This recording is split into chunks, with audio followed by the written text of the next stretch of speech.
So imagine you are standing in a rural village, right?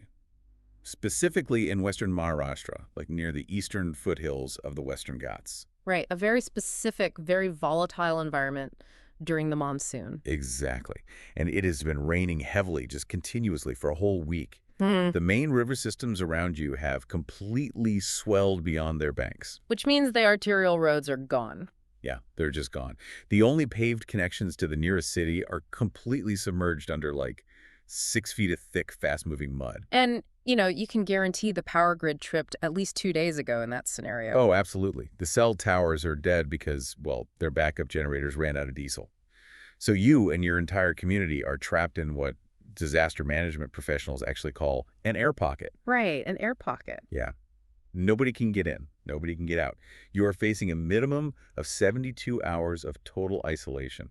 And the question is, what do you do? It's a terrifying scenario. I mean, it's one that plays out with increasing frequency these days, too. It really does.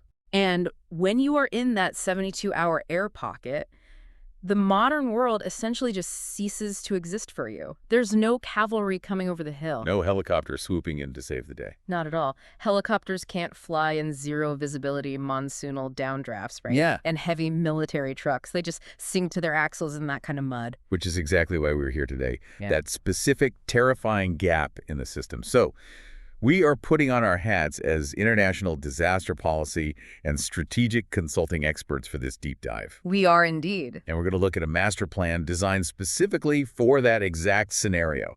But, here's the thing. Usually when you look at a national disaster master plan, you're looking at the product of some top-tier strategic consulting firm. Right, like a McKinsey or a BCG or one of those major international agencies. Exactly. And they spend, millions of dollars? They take 1-2 years and they hand over this massive glossy binder. Oh, yeah. And those binders, they're incredibly comforting for policymakers in peacetime. Because they look so official. Yeah, they are full of these centralized command structures and newly proposed mega warehouses, fleets of specialized vehicles, complex flowcharts. They look absolutely perfect on a spreadsheet. Right. But I've always thought of traditional disaster management plans like mainframe computers. Oh, that's an interesting analogy. How so? Well, a mainframe is this massive, centralized, incredibly powerful machine.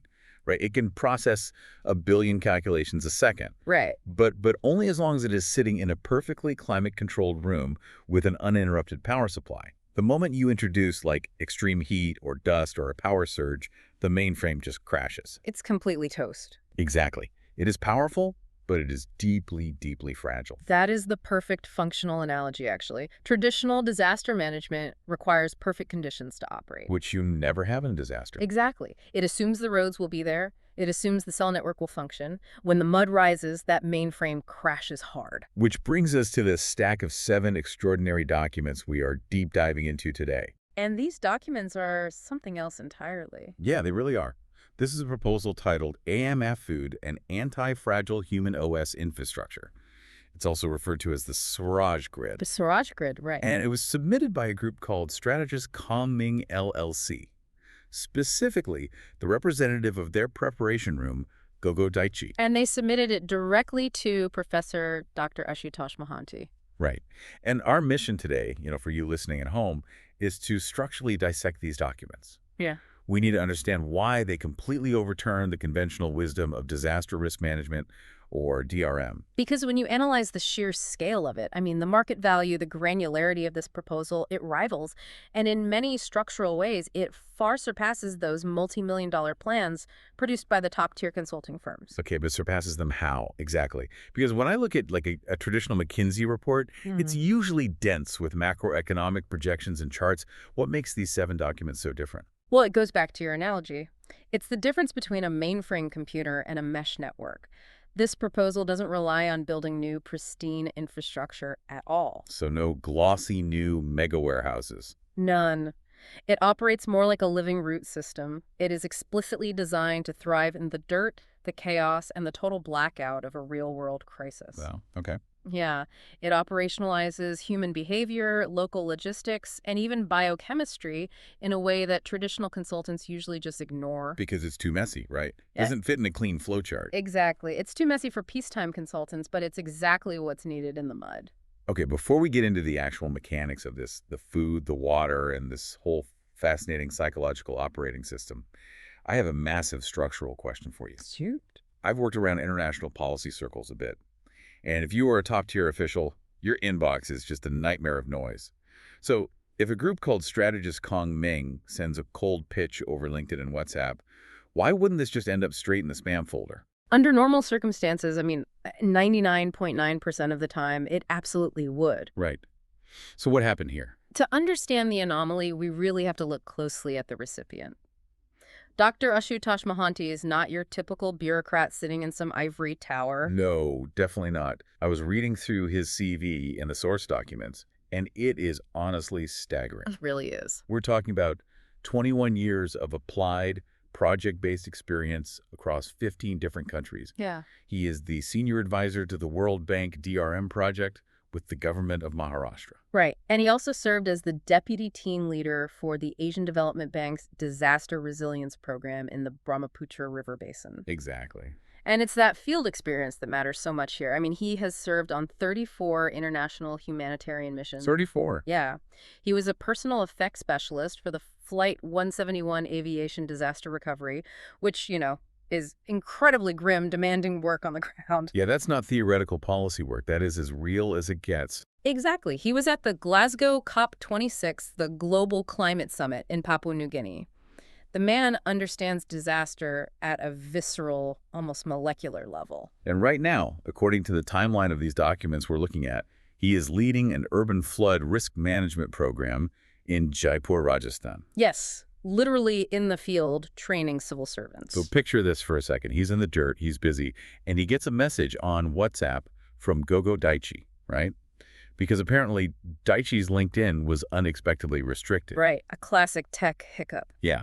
So Daichi sends over a conceptual brief regarding a minimum proof of concept. And we actually have the WhatsApp logs in the source material. The timestamp is what makes this a literal phenomenon in the consulting world. I couldn't believe it when I read it. A 240-second turnaround. 4 minutes. 4 minutes. A senior World Bank advisor replies to a dense, unsolicited master plan in 4 minutes.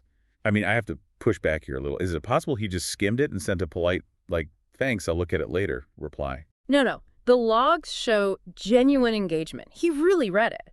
And the structural reason for that rapid reply lies in a very specific historical bottleneck that has been haunting the World Bank's Maharashtra Resilience Development Program. The MRDP, right? Yes, the MRDP. Specifically, components 3 and 6 of that program. Okay, components 3 and 6. What exactly are they trying to solve with those? Well, they deal directly with capacity building and emergency response in those exact geographical zones we talked about earlier, Western Maharashtra, the eastern foothills of the Ghats. The flood zone. Right, because these areas are highly prone to what the documents call time-lagged backwater floods. Wait, time-lagged backwater floods. Let's break that down for the listener, because that sounds specific. What makes a backwater flood different from, say, a normal flash flood? Okay, so a flash flood is a sudden rush of water, usually from a very localized heavy downpour. It hits fast and it drains fast. Like a wall of water. Exactly. But a time-lagged backwater flood is far more insidious. It happens when massive rainfall up in the mountains travels down the main river systems.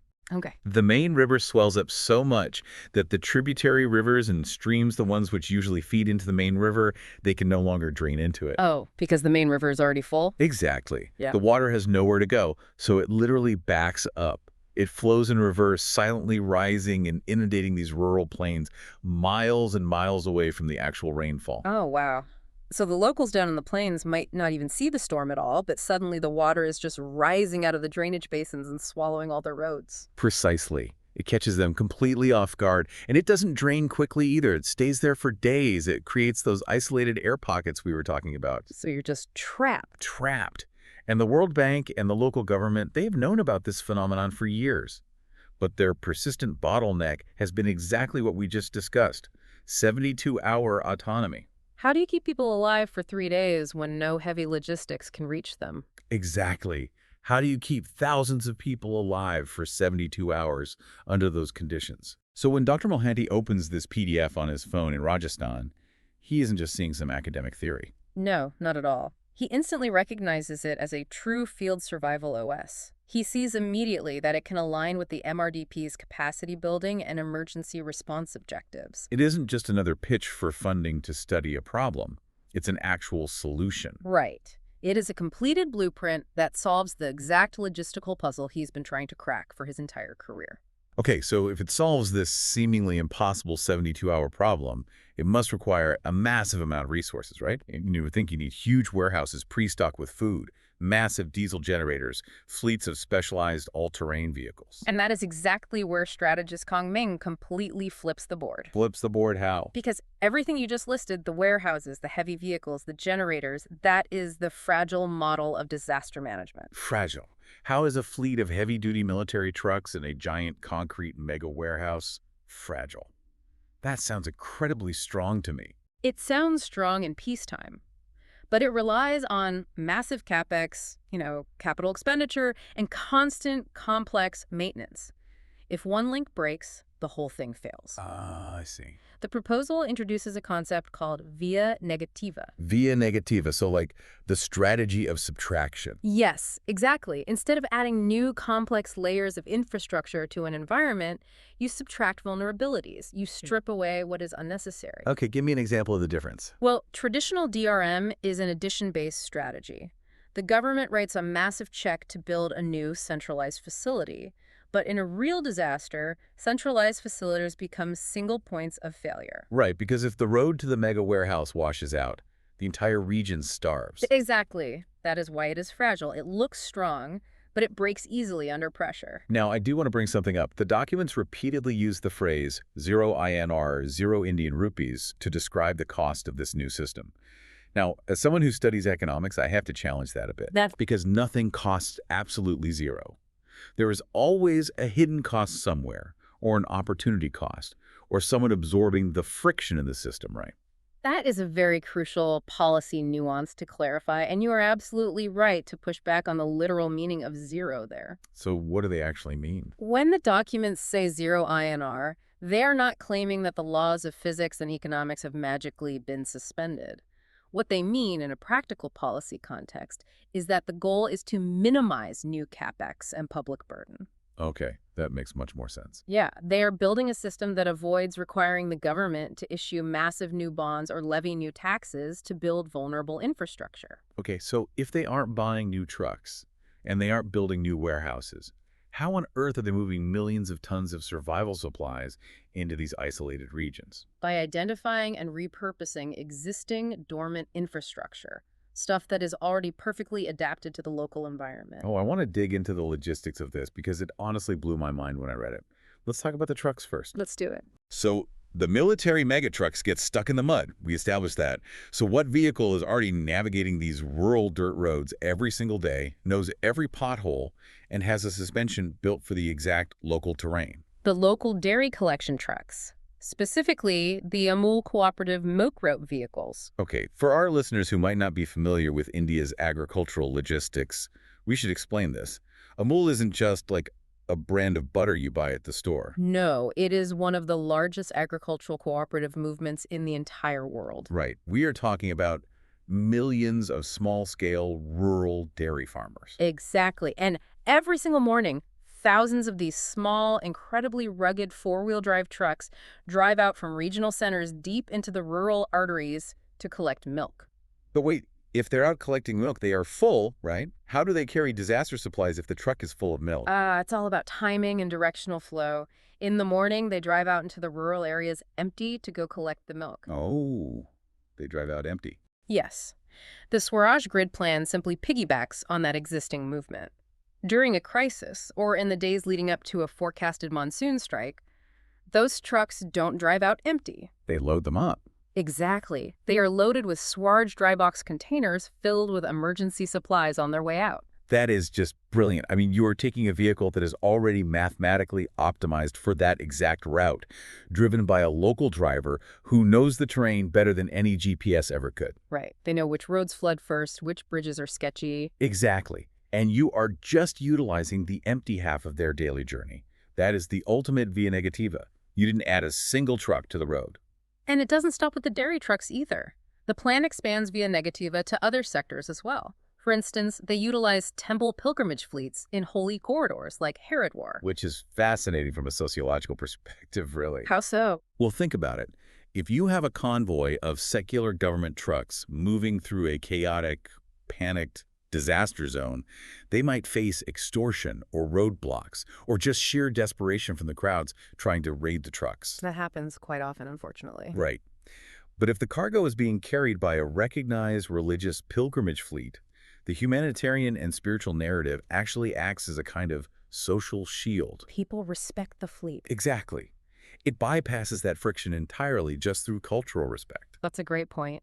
And for heavy haulage along the national highways, they repurpose the horse transport vehicles from the Royal Western India Turf Club.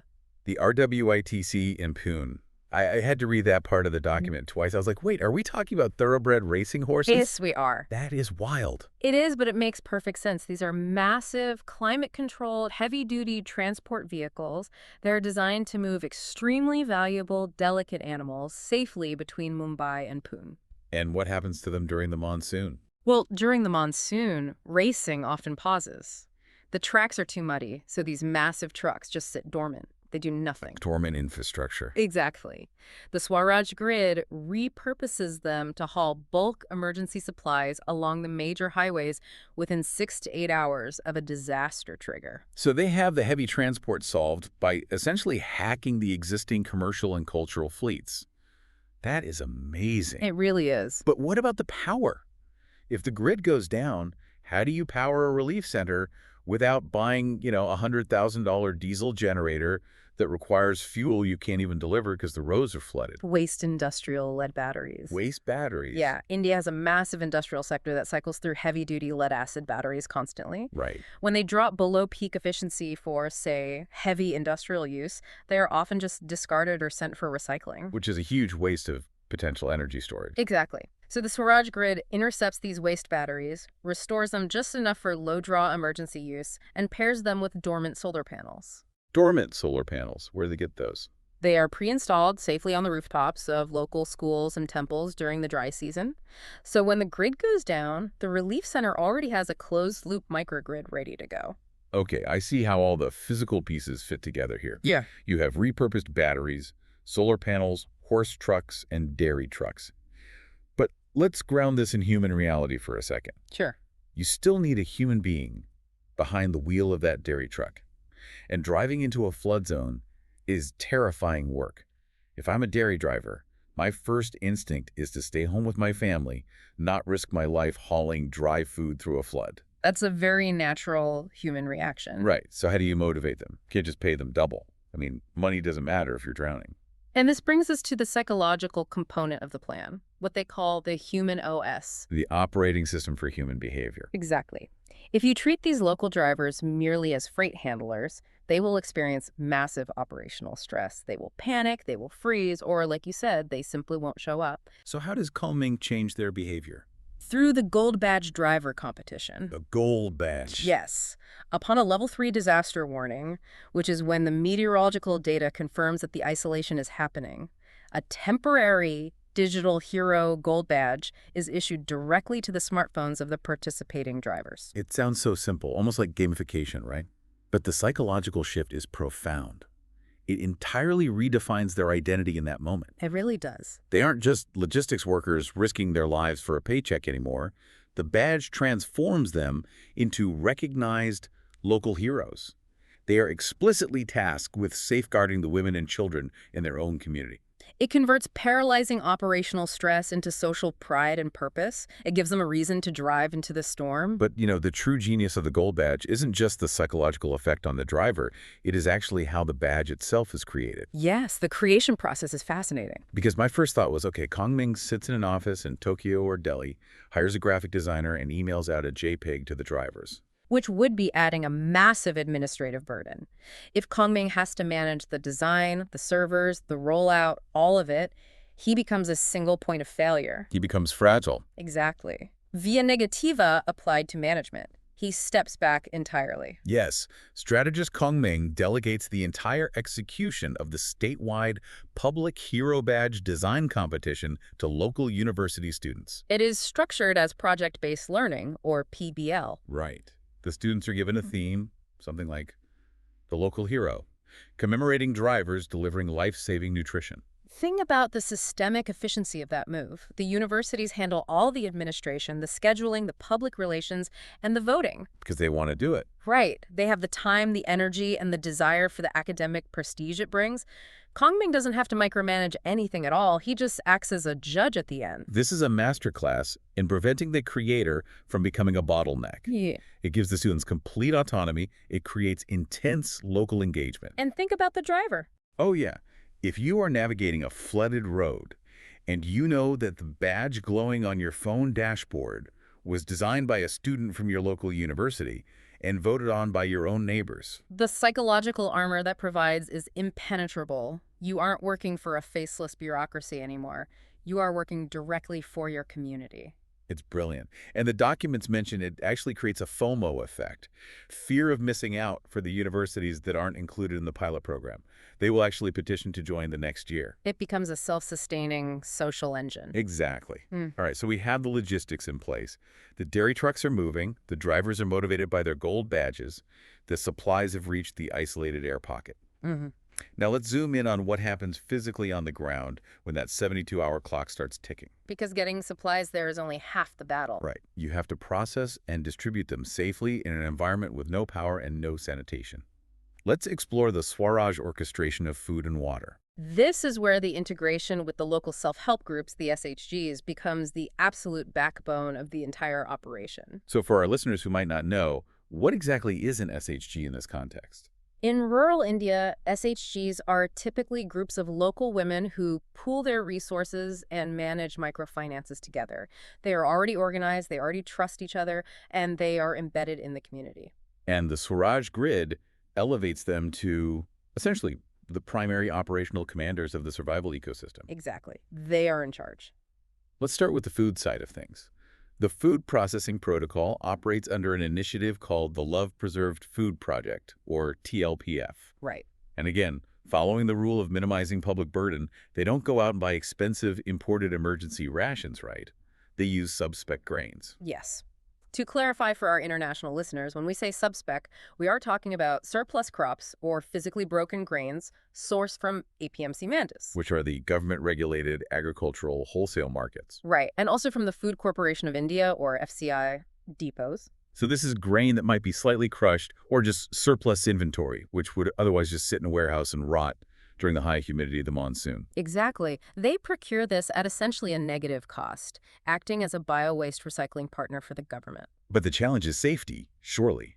If you are using sub-spec grain and you are processing it in an improvised environment, like a local school or temple. Which they designate as primary processing cells, yes. Right. So how do you guarantee it won't make people sick? And this is where the physical, mechanical details in the proposal are just astonishing.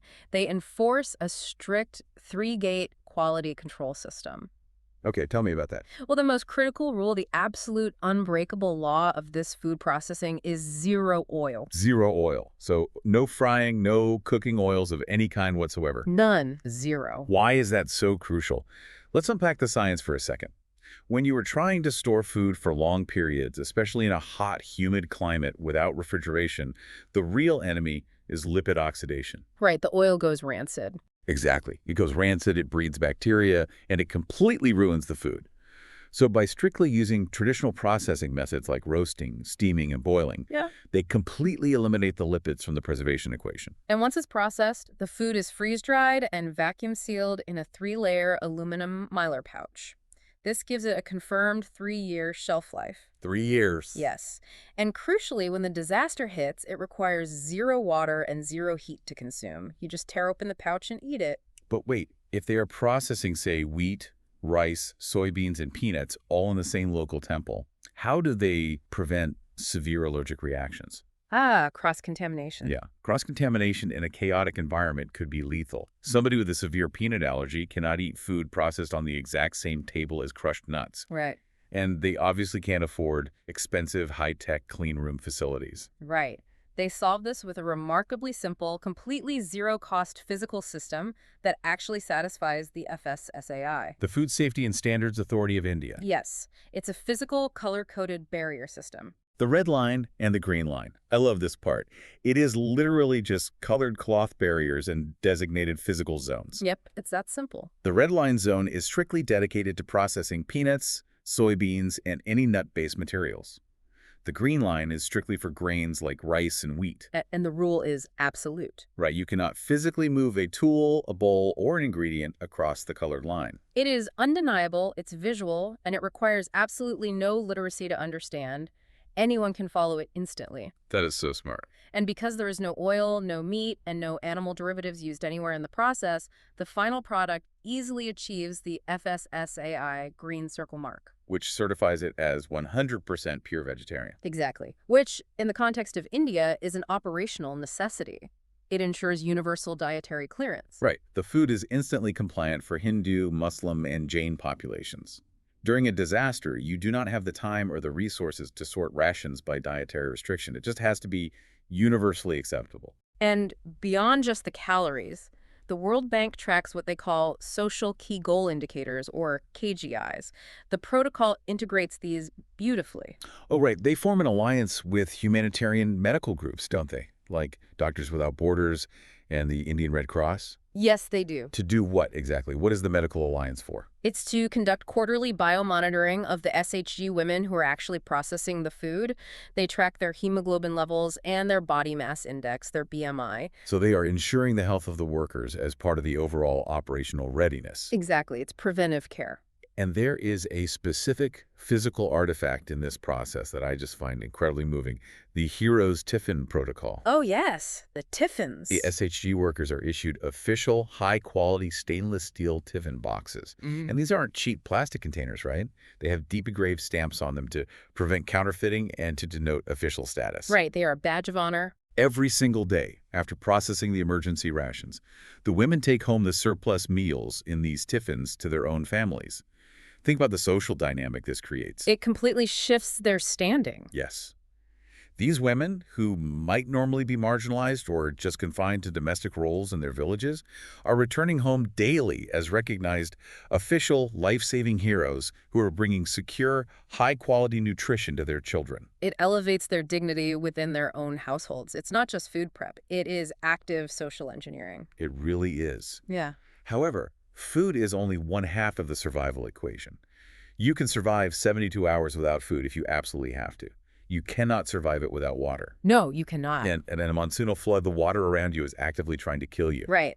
I want to pause here and really emphasize the stakes for the listener. If you are standing in a flooded village, there is water literally everywhere. But it is a toxic soup. It is. The floodwaters have breached the local sewage systems, they've overwhelmed the latrines, and they've picked up all the agricultural pesticide runoff from the fields. The documents specifically cite the terrifying reality of post-disaster waterborne pathogens. We are talking about cholera, which causes lethal dehydration within hours. And leptospirosis, right? Yes, leptospirosis, which is a severe bacterial infection often transmitted through rat urine suspended in the floodwaters. So you have community trapped for 72 hours. Their bottled water runs out on day one. They can't boil the floodwater because everything is wet, and they have no power or dry firewood. Right. If they drink the floodwater, they die of cholera. This is the ultimate crisis. The Swaraj Water Protocol is the answer to this. Now, we must be very precise with the policy nuance here. Go ahead. While the overarching ambition of any protocol is absolute safety, in operational terms, the system is aiming to secure safe drinking water via multi-barrier purification and appropriate water quality testing. So they aren't claiming some single magic filter solves everything perfectly. No, not at all. It is a layered defense. And it does this without waiting for a helicopter to drop pallets of plastic bottles. It marries traditional ecological assets with modern science in a three-stage process. A very elegant three-stage process. I want to walk through this physically, step by step, because it is fascinating. Stage one is coagulation. Okay, so imagine pulling a bucket of floodwater. It has extreme turbidity. It is thick, brown, and swirling with suspended mud, feces, and bacteria. Nasty stuff. If you pour that directly into a traditional filter, the filter will clog and become completely useless in about 10 seconds. So you have to clear the mud first. Yeah. And they do this using the seeds of a local tree, right? Moringa oleifera. The drumstick tree, yes. It grows abundantly in the region. When you take the dried seeds of the moringa tree and crush them into a fine powder, they release very specific cationic proteins. Let's unpack the chemistry there for a second. The mud and the bacteria suspended in the water are generally negatively charged, right? They are anionic. Right. And the proteins from the crushed moringa seeds are positively charged cationic. Exactly. Opposites attract. So when the SHG women mix the crushed seed powder into the murky water and stir it, the positive proteins bind to the negative mud and bacteria. Like magnets? Yes. They cause the particles to clump together into larger, heavier masses, which are called flocks. And because they are heavier, gravity just takes over. The clumps precipitate. They sink right to the bottom of the bucket. Within an hour, you go from thick brown sludge to visually clear water sitting on top of a layer of toxic sediment. That is incredible. You have instantly cleared over 90% of the suspended solids without a single drop of imported industrial chemicals. But as we know, visually clear does not mean safe. Right, there are still invisible threats. Which brings us to stage 2, adsorption. The clear water is carefully poured off the top and passed through a physical filter made of biosand and Western Ghats bamboo charcoal. And why bamboo charcoal specifically, you might ask? Yeah, why not just regular wood charcoal? Bamboo charcoal has a microscopic structure that gives it a massive surface area. We were talking 300 to 500 square meters of surface area per single gram of charcoal. That is a staggering amount of surface area in a tiny piece of charcoal. It acts as a highly porous chemical sponge. As the water passes through, the charcoal absorbs pesticides, agricultural chemical runoff, and bad odors that the moringa just couldn't catch in stage 1. And there's an economic via Negativa loop here too, right? Producing that bamboo charcoal during the dry season creates local jobs, which the documents refer to as Swaraj employment. Yes, it feeds back into the local economy. Okay, so now the water is clear and the heavy chemicals are filtered out.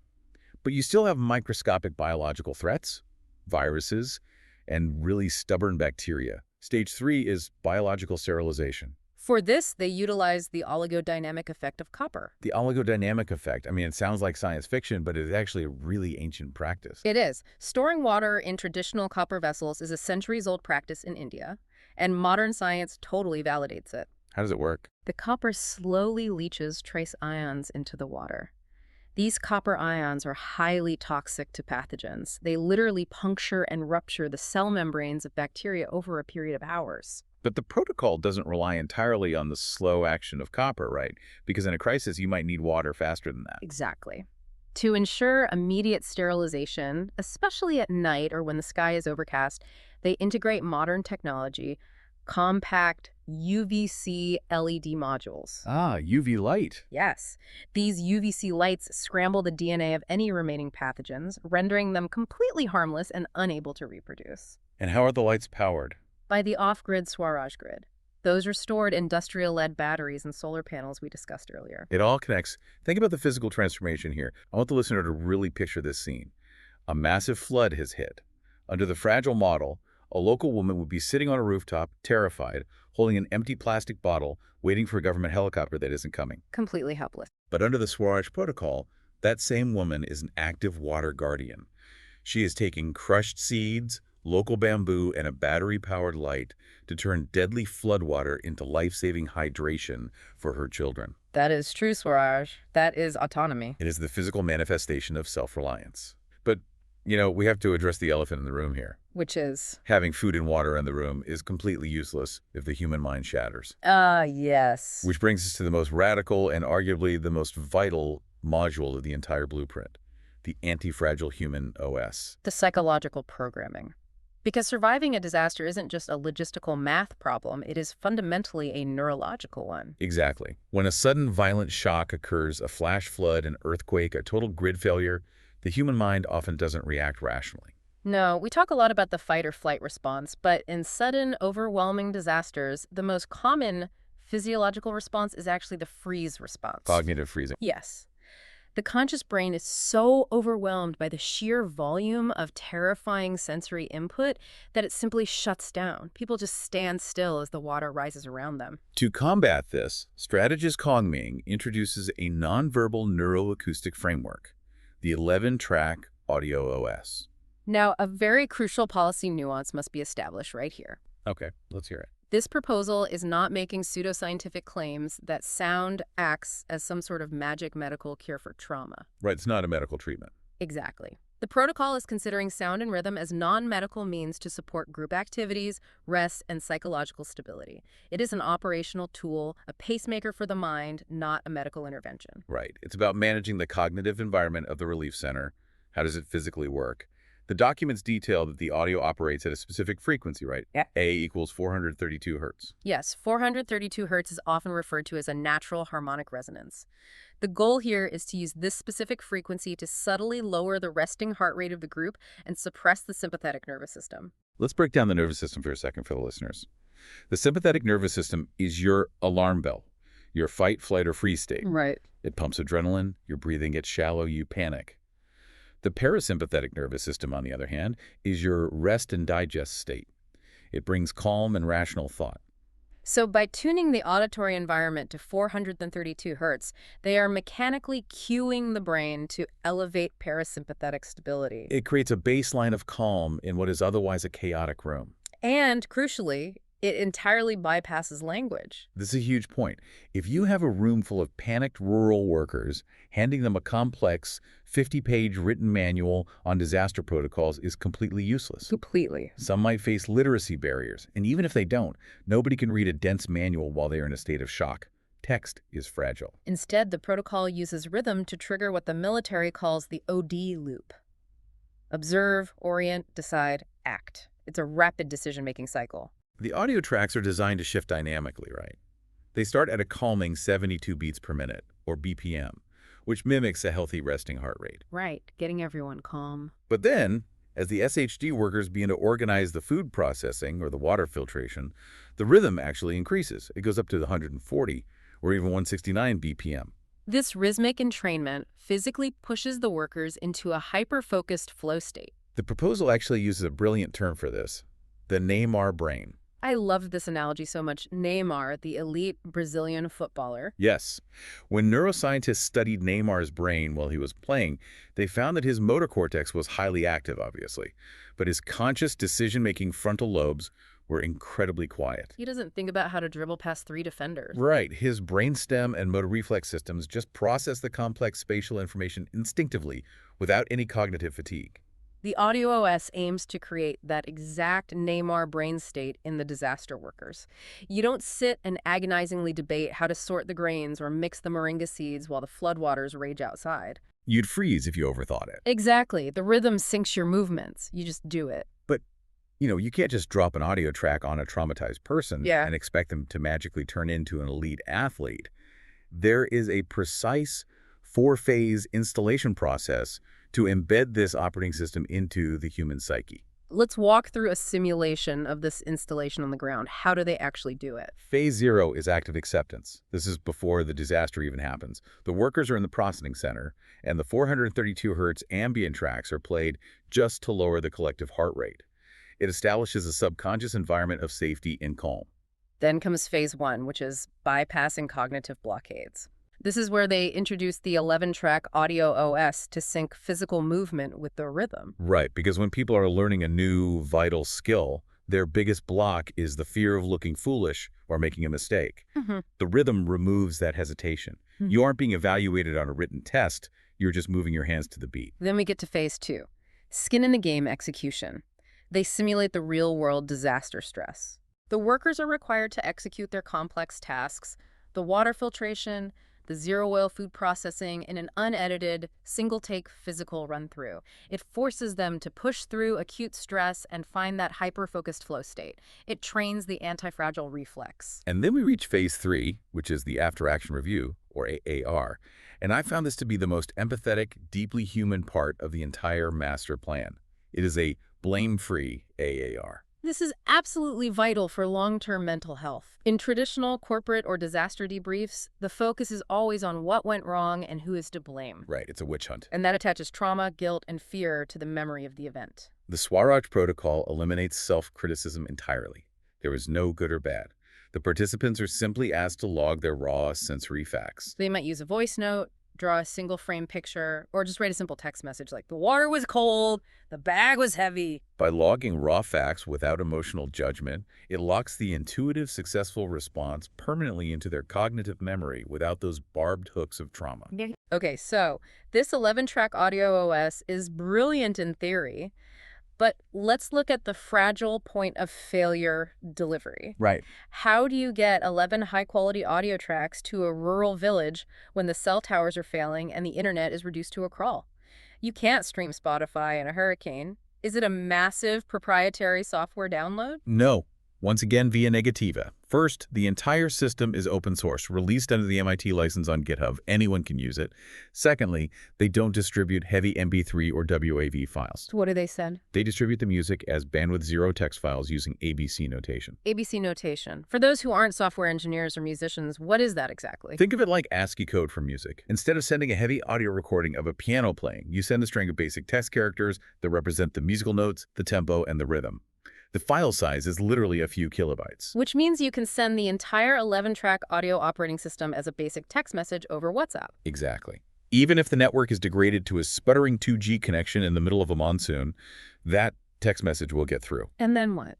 The local smartphone receives the text, reads the ABC notation, and uses its own internal MIDI synthesizer to play the full audio tracks out loud. It is completely immune to bandwidth collapse. That is incredibly resilient. And they pair this technological resilience with a cutting-edge, AI-driven acoustic voice stress check-in for the SHD workers to ensure they don't burn out. How does that work? Are they doing, like, therapy sessions with a chatbot? Not at all. That would take too much time and invite a lot of linguistic bias.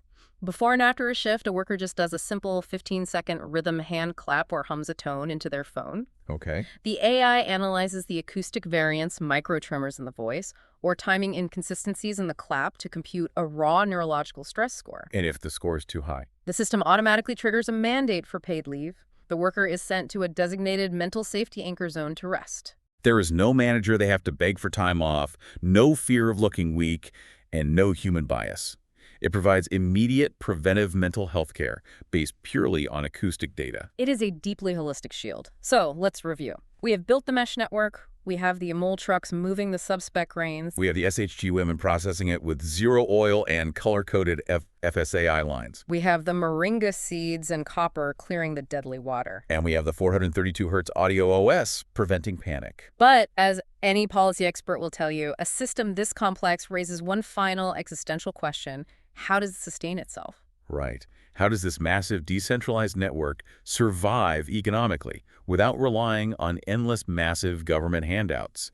Because if it relies on constant charity, it is fragile. That is the ultimate test of any DRM policy, and it is addressed in Module 6 of the Master Blueprint, Post-Disaster Economic Realities. The integration with automated public procurement systems like JM, the government e-marketplace, and the SPRF, the State Disaster Response Fund. Now, here is our final crucial policy nuance. The proposal is highly sophisticated regarding government bureaucracy. They don't just try to smash the system. Exactly. Instead of promising a rigidly automated settlement system that forces the government to change its laws overnight, the plan is aiming to jointly explore digital records and settlement models suited for future systems and laws. They are building the digital architecture so that when the government is ready, the data is perfectly formatted for automated relief funding. The mechanism they propose to achieve this is called a post-disaster call option. I love the financial game theory here. Let's explain how this works. During peacetime, when the sun is shining, how much does the government pay to store the Swaraj survival food? Exactly zero. Right. The government pays nothing for storage or inventory holding costs. The Swaraj food boxes simply circulate naturally through local commercial channels, temples, and daily markets as rolling stock. It is a commercially viable product on its own. But the moment the disaster strikes, the moment meteorological data and AI sensors confirm a level 3 isolation trigger, meaning the backwater flood has officially cut off the roads, the call option activates automatically across the network. the legal status of the inventory instantly shifts. It goes from being commercial property for sale to being emergency relief supplies. The SHG Emergency Command takes 100% control of the inventory, and the food is distributed for free to the isolated refugees in the air pocket. And because every Swaraj dry box has digital locks and GPS, every time a box is opened to feed someone, A digital log is created. Those logs, verifying exactly how much food was distributed and where, are securely transmitted to the government. So the government doesn't have to guess how much food to buy in advance, and they don't have to pay to store it. They only pay the SDRF funds after the disaster, based on exact, digitally verified distribution logs. It completely bypasses the administrative hesitation and political debate of upfront disaster spending. It is a seamless transition from a peacetime commercial ecosystem to a crisis survival ecosystem, triggered strictly by environmental reality. To prove that this entire system can scale, and to show the world that this isn't just theory on paper, strategist Kongming has mapped out the Swaraj stock flagship showcase. A physical manifestation of the blueprint. And they aren't hiding it in some rural backwater. They are proposing a bold, three-tier layout in a prime location in New Delhi, like Connaught Place. And sticking to the principles of Via Negativa, they aim to secure the initial lease and deposit at zero cost by awarding the property owners with Community Defense Hero accolades. It's an exchange of immense social capital for physical space. The layout of this flagship is incredible. Let's start at the top. The third floor is the Information Command Center. They propose a 24/7 live stream studio, partnering with Weather News Inc. at no cost, to broadcast real-time weather alerts and inventory levels of the Swaraj grid across the country. The first floor is the operational core. It acts as a real-world emergency food storage hub and a registration counter, serving warm 72-hour defense curry and spiced chai to the public. Normalizing the taste and the concept of survival nutrition for everyday people. But the second floor is where the global vision really shines. The second floor is the Global Yell Gallery. It is slated to launch on August 15, 2027, India's Independence Day. It is designed as a worldwide public art and message campaign called Yell to India's Climate Heroes. Picture the space. It is a gallery where global diplomats, the Prime Minister, World Bank officials, and the awakened rural SHG women from the flooded villages can interact in a shared, equal space of dignity. It bridges the gap between the people making the policy and the people surviving the floods. And it is important to note the institutional roadmap here.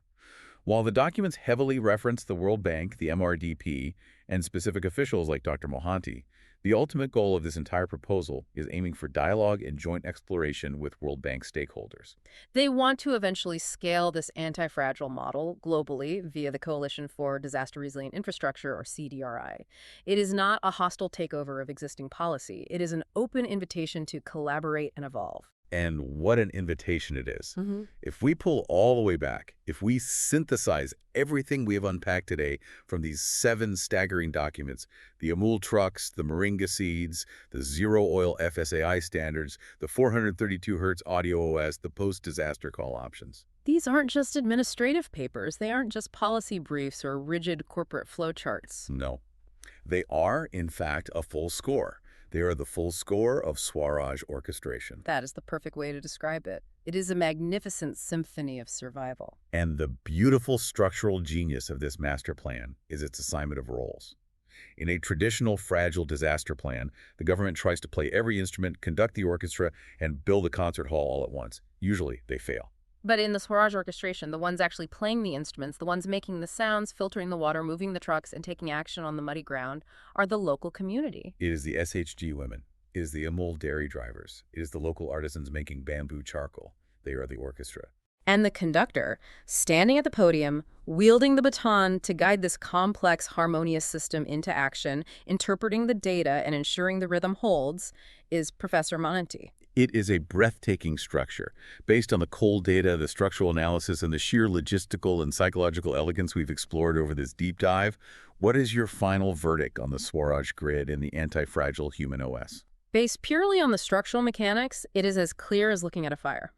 The anti-fragile human OS is a flawless, deeply personalized system. It doesn't impose a rigid, alien, fragile structure onto a vulnerable community. It sits right alongside the individual. Exactly. It utilizes their existing environment, their local assets, and their own psychology to build an unbreakable shield of self-reliance. It is the definition of anti-fragile. I have to say, looking at how beautifully this system integrates the human mind with the physical reality of a crisis, I absolutely need to install this anti-fragile human OS in my own life. I think we all do. The ability to face a sudden shock, bypass the panic, and immediately step into a hyper-focused flow state of survival, all while seamlessly supporting the community around you. That is the ultimate upgrade for any human being. It certainly redefines how we view our own latent capabilities when the mainframe crashes. We have more tools at our disposal than we realize, provided we know how to subtract the noise. We really do. Yeah. So I want to leave you, the listener, with a final thought to mull over. Think about your own daily life. Think about your own community or your own business.